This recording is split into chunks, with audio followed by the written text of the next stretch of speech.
thusly we began, virtually making my way through every county in this great nation, understanding fully that this is perhaps more than I can chew. Nevertheless, we'll begin where we left off. The Manchester Historic District, built from about 1860 to 1900, is what we are told is virtually a catalogue of mid to late Victorian eclectic architectural styles. And the name Manchester appears to have been derived from the English immigrants who first settled the area. It also appears to have been suggested by the fact that the city of Birmingham, which was named after the English industrial city, was located across the Monongahela River. And Manchester was laid out in 1832. According to the history, it became a borough in 1843 and eventually merged with Allegheny City in 1867.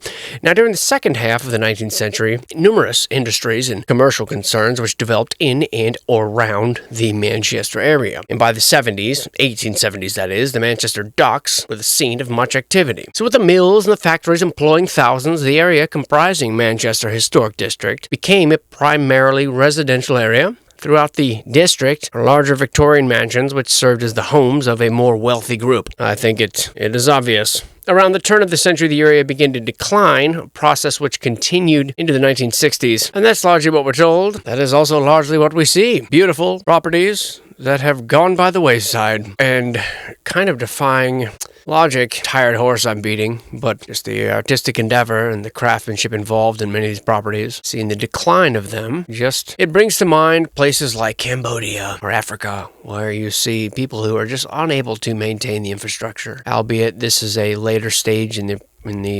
devolutionary process, which I see playing out before us time and time again. Very strange, this submerged in the foreground here. Tree trunk looking rather bent and dismal by my estimation. These are glorious buildings. I still struggle to find the time and place in which any of this makes sense. A flurry of activity where the world's greatest artisans gathered and built row after row of fantastic homes and promptly vanished. I don't know. We're going to take a look here in a minute, see how they held up. What do you guys think? Oh, gosh, so racist, yeah. That's why we're just hanging out together here. Whatever. Nonsense. Monarchy, I say. Racism. The race card has replaced pride as the fortress of fools. Efforts being made to preserve these areas. I just don't understand how quickly it all falls apart. Yeah, but we'll move on here. Check it out. Just look at the detailing. Let's look at that beautiful street. How lovely. Odd lands. I do appreciate that. Looks a little haunted. Woo!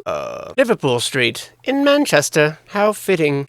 What a absolutely gorgeous neighborhood. My lands. Yeah, what a beauty. Highly unbelievable, this era. A lot of bricks. A lot of craftsmanship. A lot of mystery, wouldn't you say? Wouldn't I say? There you go. A little pile of bricks. And just imagine how many piles of bricks it would take to make something like this. Good golly wazako. That is absolutely mind-numbing to consider, isn't it? What a beautiful street. Unsurprisingly, these old areas just looking so cool. So picturesque. Bricks everywhere. You guys expecting a riot or something? I'll be here all week, folks. Try the veal. Don't forget to tip your barkeep. There she is from a different angle. Unless that's a different one. A different one? Nah, it's the same one. What a lovely place. My lands. Just look at that one. Red doors seem to be a thing. The triple archway and the old four-pronged tower here, as we've seen time after time again. Got back there. Beautiful. What's the plan, boss? Oh, hey, guy. It's an odd decision. Testing out your little photosphere capabilities, eh? Well, usually I appreciate that. Check out the old trailer park. Randyland Sand. Are we in Randyland? Wow. Check that off the old bucket list, eh? Trying to get a feel for the area and kind of failing in some respects. Let's look at the park. Oh, wow. Not so much a park as a cemetery, isn't it? These old world suspicious cemeteries, aren't they? Certainly don't make headstones like they used to, do they? Curiouser and curiouser. And always a mausoleum up on the hill. It certainly makes you wonder, don't it? That one is rich with obelisks. A beautiful little picturesque little place here, as we see time after time again. But we'll move on here. And now we're concerning ourselves with the 4th Avenue District, which consists of what we are told as low-rise banking and commercial buildings and high-rise banking and office buildings, which date from the late 19th and early 20th centuries. Located just south of the geographic center of downtown Pittsburgh. Now, this corridor, the 4th Avenue corridor, is Pittsburgh's historic Wall Street district. and it emulates both the prominence of financial uses and the intense physical character of its New York counterpart. The prevailing physical effect throughout this district is clearly one of monumentality and heaviness, which this quality derives from the massive tall skyscrapers and the vigorous close-set facades of banking houses. With its ties to local industry, it was one of the nation's most important turn-of-the-century financial markets and the focus of regional financial activity. And Pittsburgh's richest grouping of banking buildings and most important early skyscrapers are located here.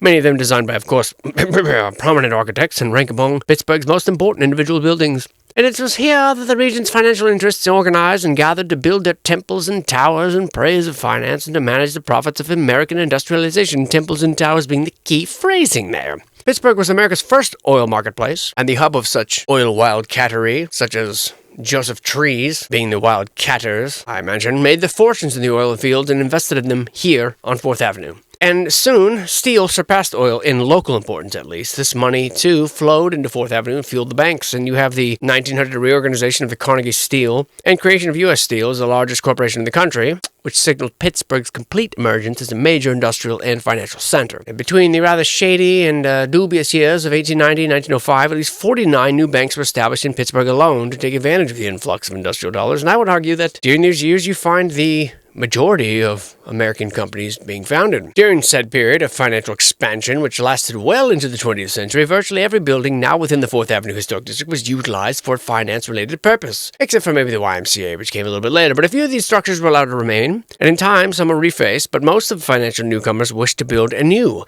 and monumentally. Which brings us here to the aforementioned 4th Avenue Historic District, which we'll take a perusing of course, in real time, as you can see, complete with old world symbolism and new world monumentalism in the form of skyscrapers. Very odd stylings. Wouldn't you say? I would say. Just stopped doing it like this, huh? Just stopped being able to do this. I don't know. Glorious. And let's check it out in real time. And here we are. This is Pittsburgh. Just look at this place. My lordy. Good God. Just as we suspect. Little Phoenician logo there. And of course, all of this making perfect sense. All of this absolutely incredible architecture. Wowie wowie. Look at the size of some of these blocks. It's probably concrete made to look like stone. Probably what they would say. It's probably true. But regardless, what an absolutely stunning set of buildings. Just nestled amongst this brutalist, ugly nonsense of today, you have this juicy old world banger. My lord. How cool is that? And it certainly looks as if the newer ones are modeled after the old. In the case of, say, this one, probably placing one that they converted into a disgusting cube. God, these are so ugly. Just nothing but glass compared to, oh, say, that one. Wow. How amazing. How absolutely amazing. Oh, gee. What's going on here? Where have we seen that shape before? Or that one? Could it be a Stafford nestled here? Of course it could. Of course it is. Can't hide from us, bro. We know exactly what's going on around here. Andy Warhol. Fraud. One of the biggest jokes ever played on people. The modern art joke. See if anybody gives us a good view. And, place that just has walkie-talkies and wheelchairs, eh? What a boring place. What was that building? It was a dome that we saw. Some right chair. Let's check her out. Oh, you can't even see it except from the top, huh? Some of the choices that people make when they're talking about, when they perform these panoramics is quite questionable. Trying to look for a good drone view, but all I'm seeing is poor decisions. Still, absolutely monumental area. Hats off to the creators. Big time.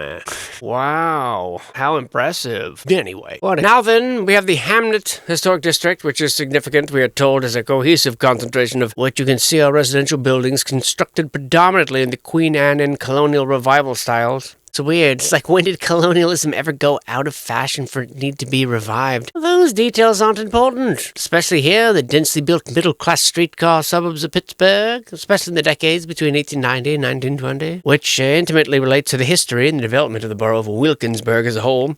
Now, this neighborhood began building shortly after the borough of Wilkinsburg in 1887 and slowed in the 1910s, and by the time around 1930 rolls around, when construction ceased due to the onset of the Great Depression, almost all of this district had been built up. And there Well, since that time, until the time of its at least admission into the National Register of Historic Places, there had been very little construction or demolition in the district. Now, it was named after an early property owner named John Hamnett, who also lovingly bestowed his name to Hamnett Way, which is an alley now that runs east-west through the district and where his house once stood. Now, Wilkinsburg is closely tied to the history of transportation resources in the region, which is east of the city of Pittsburgh.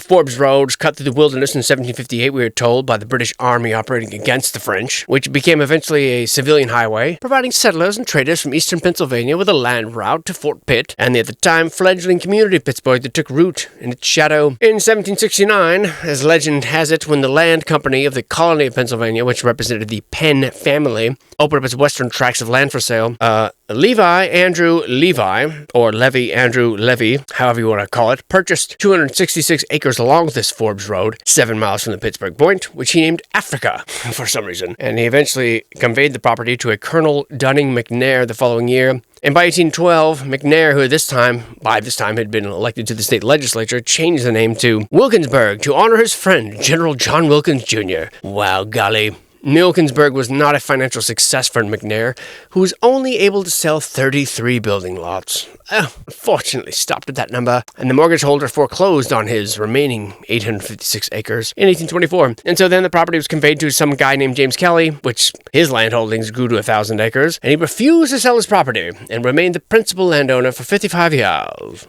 And due to his refusal to sell, Wilkinsburg grew little during the 19th century. In spite of the construction of the Pennsylvania Railroad's line, which spurred rapid development everywhere else, Wilkinsburg population only increased from 100 to 500 by 1880, and most of the development that did occur took place in the original core of the village, which was along Main Street. In 1868, the townships east of Pittsburgh, including Wilkinsburg, were annexed by the city of Pittsburgh as part of a dastardly campaign of expansion that tripled the size of the city. Kelly led the legal battle to appeal the annexation, and by 1876 had reversed the action and ensured the independent status of Wilkinsburg. Kelly then encouraged the construction of a station in 1860, despite all previous attempts to ward it away. It was active until it was replaced in 1915. After appeals from two local women, who were cousins, who were both named Jane Holmes, after these two cousins, both named the same thing, appealed verbally and perhaps sexually, he decided to donate, from the depths of his soul and heart, tracts of land along Water Street for a home of aged Protestant women, and also a home for aged Protestant men and couples. Women here, men and couples there. James Kelly's refusal to part with his land finally led to its loss in the aftermath of the financial panic of the 1870s. Even as his income dwindled, he took out loans of $300,000 to pay the taxes on his property.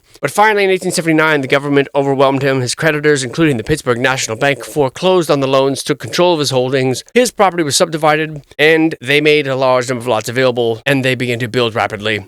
As the government will do.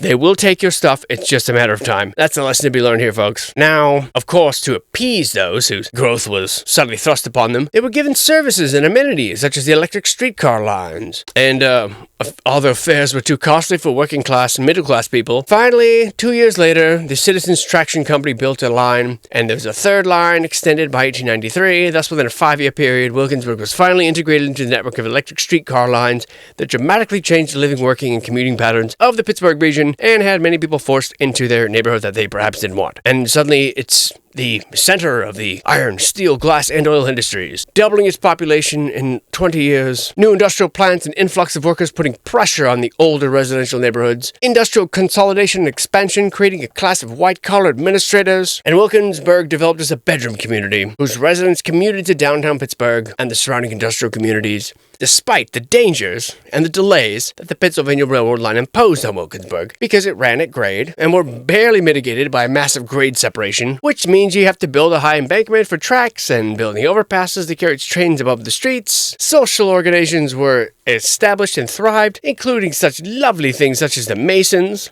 the Elks, and the YWCA dominated the presence, and Wilkinsburg became named the Holy City. Therefore, this historic district and Wilkinsburg achieved the peak of prosperity and population around 1940. And then, of course, the borough experienced the same problems that bedeviled many city and inner-ring suburban neighborhoods after World War II. The construction of an express highway system encouraged the development of broad swaths of suburban land, lowering the demand for houses in older sections of town. Then you have the migration and expansions of Pittsburgh's poorer population from the Hill District into Homewood, and then into Wilkinsburg, affecting the borough as longtime residents moved out and absentee landlords cut up houses into rental units and abandoned their maintenance. God, it seems so familiar. The same playbook. Population declined, retail activity moved to the new shopping centers and malls, which are scattered around the new suburbs, and suddenly Wilkinsburg's lack of an industrial base became detrimental when the tax base declined with the deterioration of the commercial district and the housing stock which began in the 50s. You know, it's strange, the same pattern being played out. Draw people in, destroy the neighborhood, force them out, repurchase the property, rebuild it, and influx new businesses and incentives, and suddenly people come flooding back in.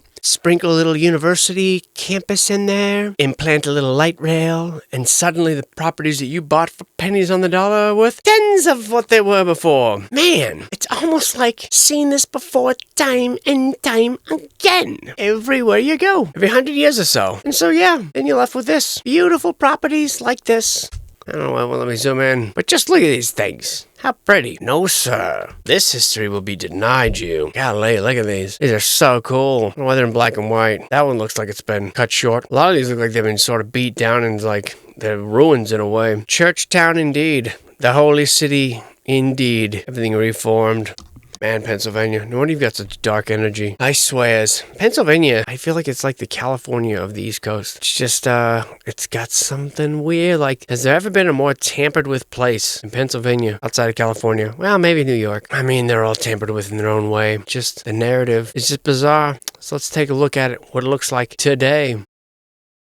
Anyway, what a beautiful neighborhood. Just look at these homes. Man, brick streets and everything. Wow, I bet this place looks amazing during the holidays. Some stunning homes here. Good golly. Boy, am I glad these are being preserved. From a bygone era, by Jove. Warts and all. What happened here? 'Twas the great stampede of 2025. Food truck here giving out free tacos, and the result was devastating. That's a news story I just made up. I hope you enjoyed it. See, I can do it too. I can make up fictions. Wow, it's just crawling with churches. Churches galore. What does this tell us about our past? Well, we don't know, sir. It tells us that we live in confusing times. Look at that one. What a beauty. Railroad cutting right down the middle of it, eh? Just like we read about. Just as I reported. Beautiful. Gotta love that. What are you guys doing over there, huh? Tampering with our history, is it? You won't get away with this. I mean, probably will. But I can still shake my fist angrily. You can't stop me. There doesn't seem to be any shortage of beauty in these areas. Now does there? Wow. A tower for every man. What a lovely place. The Homestead National Register District, which is associated with one of the most decisive events in the history of American industry, the Homestead Strike of 1892. And its buildings reflect the community that developed thereafter. Of the three borough parts which comprise the district, Homestead is the oldest, incorporated in 1880, beginning as a real estate development on the Amity farm of Abdil McClure in 1871 by the Homestead Bank and Life Insurance Company, a bank and life insurance company developing real estate. How about that? Later, it extended to include a portion of the West Farm and was parceled out on small lots in a typical street grid, apparently with a commuter suburb in mind. But however, in 1879, Bryce Higbee and Company built a glass plant and workers' housing at the foot of the West Street. Okay, hold on a sec. Hello? Okay. Okay. All right, so I'll just meet you in the... okay, let's meet you in the arcade then, right? Okay, cool. Okay, round one. All right, I'll find you. Bye. Sorry, it was a hot date. Just kidding. Where was I?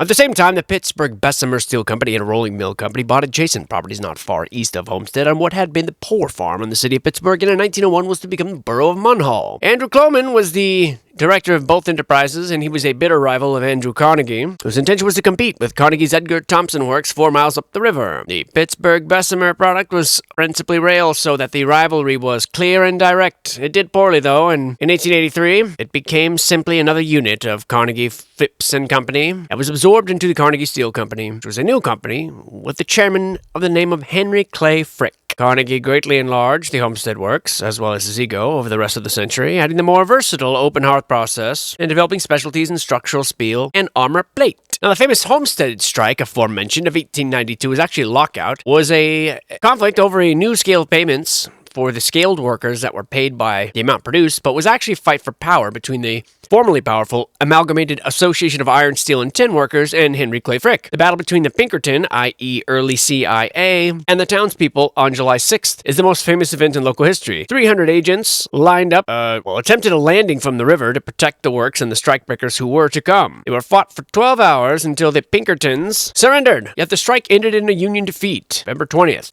By 1903, there were no unions in the steel industry and wouldn't be for another 37 years, largely because of the trial of strength at Homestead. The strike of 1919 was ineffectual, so the post-1892 strike relationship between the people of Homestead and Munhall and the management of the works was ambivalent.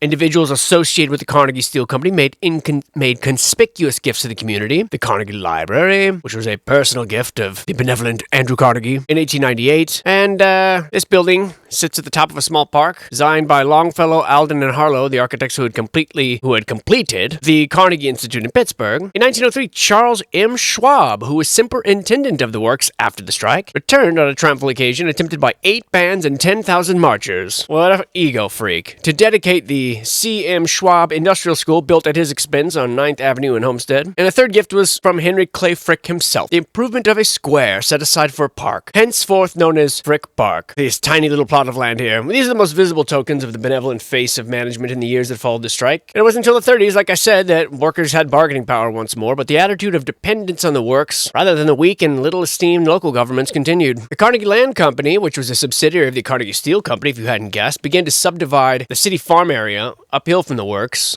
after the closing of the machine company around the same time into house lots, most of them quite small, and there was a mansion just east of the library which no longer exists. The mansion was meant to be occupied by the superintendent, and then the descending scale of size and amenity running down to the simplest houses being without electricity or plumbing, but still the best housing in Homestead for the money, as the ads wrote. The district between 7th Avenue and the river was one of the poorest and notorious as wide open in matters of vice, if you can read between the lines there. Numerous churches built between 1892 and 1950, 15 of them before 1940, gave the religious and ethnic diversity to the community and caused a feeling that this was a prestigious part of the community. Many of these were remarkable as works of architecture, such as St. John's Cathedral, built in 1903, which was the most ambitious executed work of Titusz de Bobula, a Pittsburgh architect of whom almost nothing is known. And we'll come back to Mr. de Bobula shortly, because I find that, of whom almost nothing is known, to be a little suspicious. Let's just take a look here at the area, and then let's see what we can see about Mr. Titusz de Bobula. The only reason I would even sojourn into a side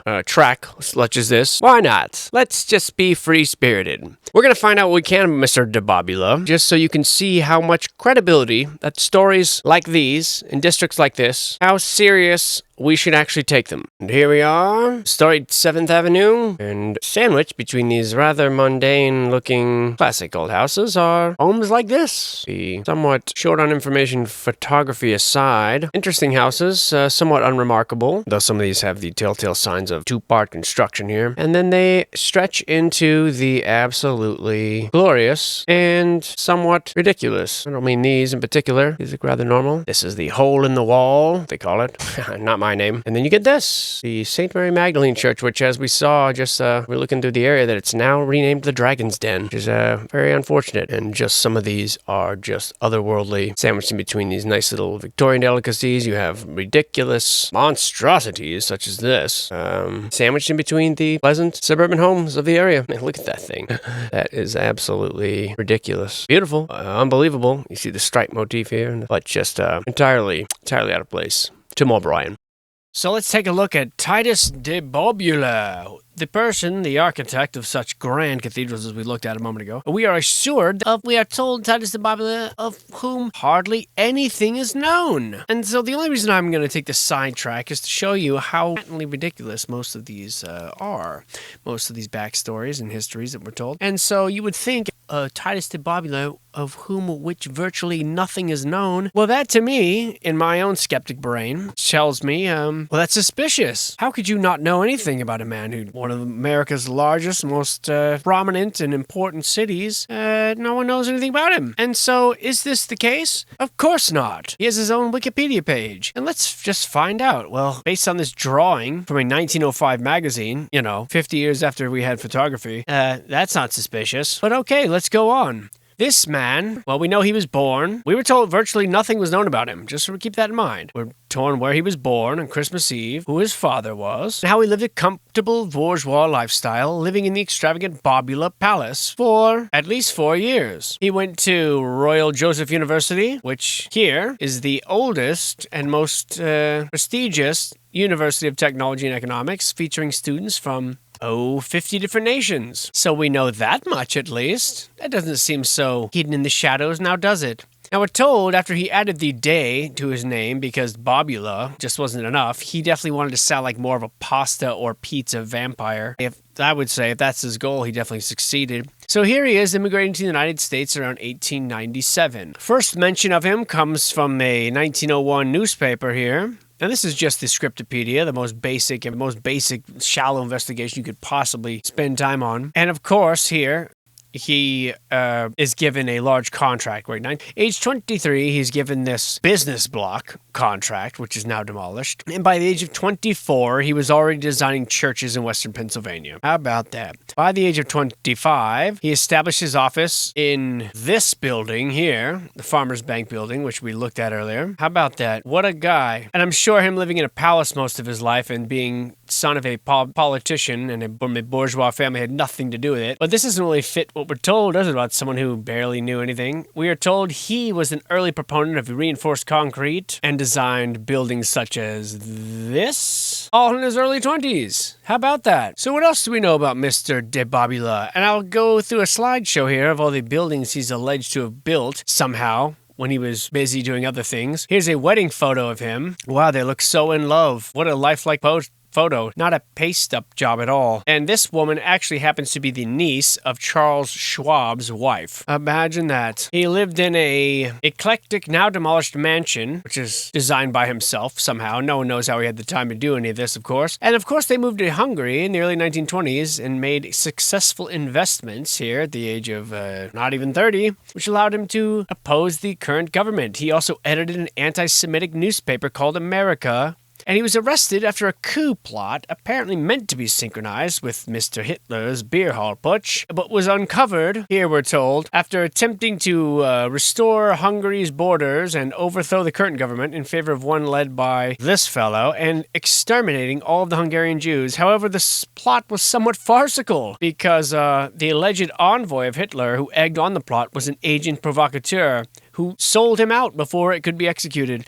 Due to the trivial nature of the plot, overthrowing the government and exterminating Jews, so trivial, he was promptly released from jail and left Hungary right away. There were rumors that de Bobula was an agent of anti-Semite Henry Ford. Ford, however, of course, personally denied the charges. Later on, he started a new career as an arms dealer, as one would do, and designer, filing a patent for this grenade. Here, imagine that. An architect and grenade designer, as well as attempting to overthrow the country that you haven't lived in 20 years, and replacing them with a pro-Nazi sympathizer. Amazing. This seems to be quite a lot for someone about who we own nothing. Now, about 1897, we'll backtrack here. This is how we know the newspaper article in Marietta runs this story. About how he accepted this position, Hungarian by birth, graduated from a polytechnic academy at Budapest, and in the short time between graduating Budapest and making it to America, he visited France, Germany, Greece, Russia, and Egypt, and studied the architecture. Also, he was an accomplished linguist, an expert colorist, draughtsman, and constructionist. Amazing! This was, of course, 1897, when he was a mere 16 years old. We are told that he magnifies his accomplishments and repeats information. We are told he was involved in moving the church hall, we are told he was already a local representative of the Chicago house moving firm, as we find from a notice on September 26, in which Professor M.R. Andrews employed the Chicago house mover expert to raise his residence 4.5 feet. Interesting, raising a residence 4.5 feet. Now, why would you raise a building 4.5 feet? Sounds like actually you're digging it out. The extraordinary quickness with the work was performed showed the ability, we are told by this newspaper article, and the superintendents, of course, are Mr. de Bobula, and we hear nothing more of his partner, Mr. Sanderson, if indeed it was partnership. In November 28th, we hear of him taking on a fairly big project in Cambridge, Ohio, and if this was built, and actually what we find is that most of his grandest projects were never built, and if it did, it no longer exists, and the modern city hall stands on the site. Interesting. Here is the first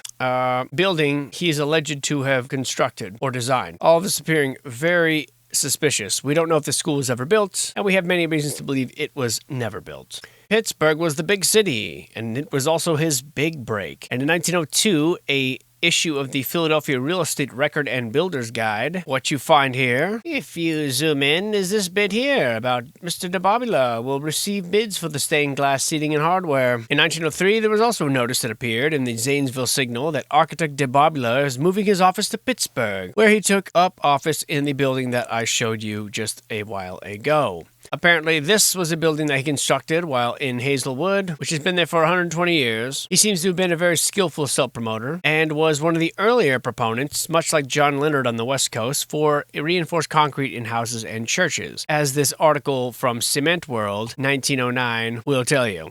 Now, Wikipedia will tell you that he began a new career after, of course, being rejected as the potential, after running a coup in Hungary, a failed coup, which he received no jail time because it was just, not that important. He becomes a submachine gun importer and calls himself Colonel de Bobula, and gave a testimony to the Special Committee of the Senate regarding the munitions industry. He also claimed he also was involved with Tesla, allegedly, according to Mark Seifer, the Nikola Tesla biographer, who claims that Bobula did architectural work for Nikola Tesla in the 30s. He moved to Washington, D.C., which is entirely unsuspicious. Became involved in a real estate dispute with an employee of the CIA, who labeled him a litigious crank. He wrote to Allen Dulles in the wake of the dispute, before dying in 1961. Interesting, and these are his known buildings. Does that seem to you like the biography of a man of which virtually nothing is known? I would say that is highly unlikely and highly dishonest. And how dare these historical documents pretend to tell us any portions of the truth when the actual information, it seems like his connections with the CIA, with the royal families, with the political anti-Semitic movement, with Henry Ford, all of these things, married into the family of Charles Schwab. Do any of these things seem to you like some unknown architect? I don't think so. And I only include this as a sneak peek into the idea that no matter what covers you look under, no matter what curtain you peek behind, there's always the same nonsense that they try to spin you. And anytime they tell you nobody knows nothing about this guy, ooh, shrouded in mystery, I would encourage you to take a very shallow peek behind the curtain as I've done here, and you will find stuff like this, which is ridiculous. This is allegedly the house that he designed before it was demolished in New York City. And I don't even know how one could come up with a more ridiculous history than that. And so I'll leave you with that, Pennsylvania. We'll be back, and I'll see you soon.